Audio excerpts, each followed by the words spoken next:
persaudaraan dari Bukit Sandar Matahari Ledalero. Kami menyapamu semua dalam senandung ucap salam dalam Sang Sabda. Bacaan Injil dan Renungan hari ini, edisi 29 Maret 2025, hari biasa Pekan Prapaskah ketiga. Disusun dan dibawakan oleh Frater Ori Sila ESVD.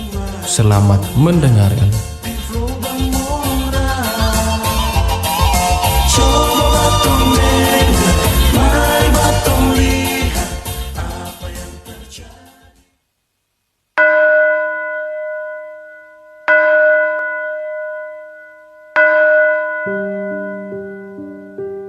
Bacaan diambil dari Injil Lukas, bab 18, ayat 9 sampai dengan 14. Dan kepada beberapa orang yang menganggap dirinya benar dan memandang rendah semua orang lain, Yesus mengatakan umpamaan ini. Ada dua orang pergi ke bait Allah untuk berdoa. Yang seorang adalah Farisi dan yang lain pemungut cukai. Orang Farisi itu berdiri dan berdoa dalam hatinya begini, "Ya Allah, aku mengucap syukur kepadamu, karena aku tidak sama seperti semua orang lain. Bukan perampok, bukan orang lali, bukan pezina, dan bukan juga seperti pemungut cukai ini. Aku berpuasa 2 kali seminggu. Aku memberikan ke1/10 dari segala penghasilan." Tetapi pemungut cukai itu berdiri jauh-jauh, bahkan ia tidak berani menengadah telangi, melainkan ia memukul diri dan berkata, "Ya Allah, kasihanilah aku orang berdosa ini." Aku berkata kepadamu, orang ini pulang ke rumahnya sebagai orang yang membenarkan Allah, dan orang lain itu tidak. Sebab barang siapa meninggikan diri, ia akan direndahkan. Dan barang siapa merendahkan diri, ia akan ditinggikan. Demikianlah sabda Tuhan. Berpujilah Kristus.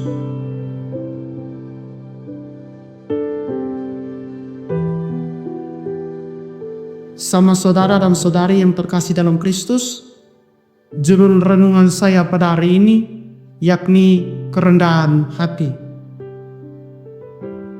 Sama saudara dan saudari yang terkasih ini dalam Kristus, Yesus Kristus dalam bacaan Injil hari ini mengajarkan kita semua untuk memiliki hati seperti pemungut cukai yang meski dikenal sering menindas dan memeras, namun tetap merasa rendah dan merasa diri tidak layak di hadapan Tuhan.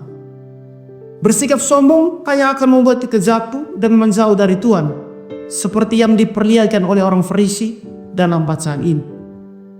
Sama saudara dan saudari yang terkasih, orang Farisi dan pemungut cukai sebenarnya kedua kelompok orang-orang yang sejak zamannya sangat tidak disukai dan selalu bertentangan dengan Kristus. Orang Farisi adalah sekelompok orang Yahudi yang sangat taat pada hukum Taurat dan tradisi agama Yahudi. Mereka percaya bahwa dengan mentaati keduanya, mereka akan mendapatkan keselamatan. Karena mereka sangat paham agama, banyak kaum Farisi juga menjadi pengajar-pengajar hukum Taurat.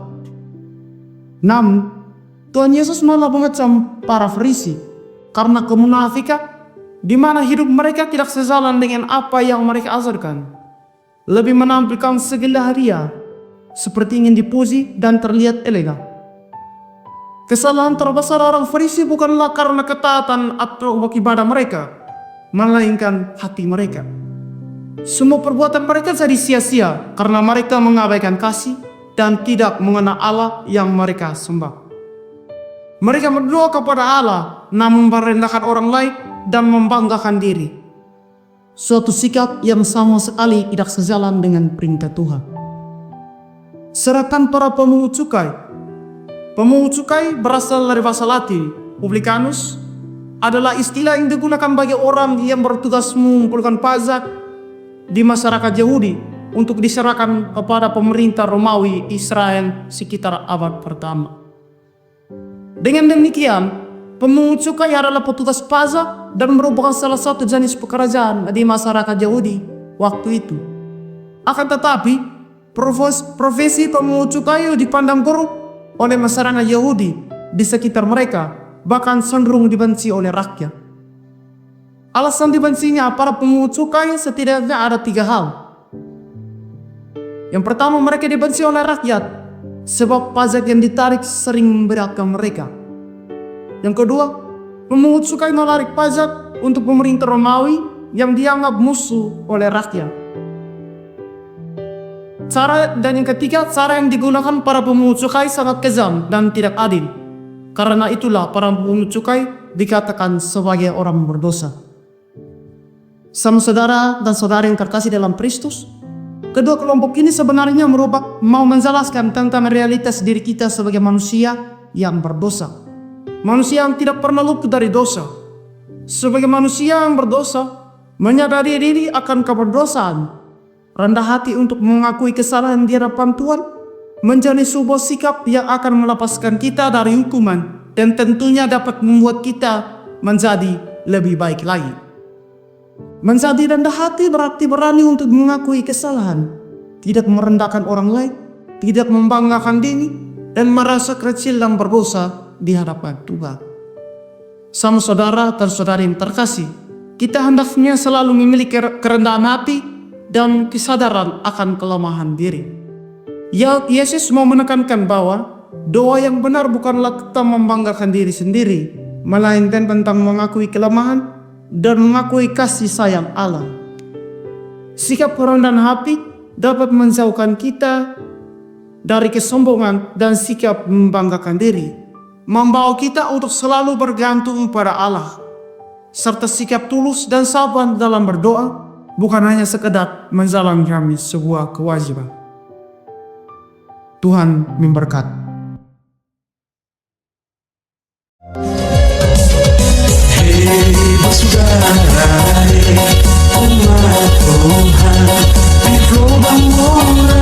Sahabat-sahabat pencinta Sang Sabda, kita baru saja mendengar bacaan Injil dan renungan edisi hari ini.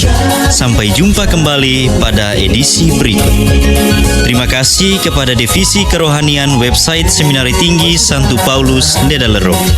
Semoga Sang Sabda menjiwai seluruh pengalaman hidup kita hari ini. Tuhan memberkati kita sekalian. Amin.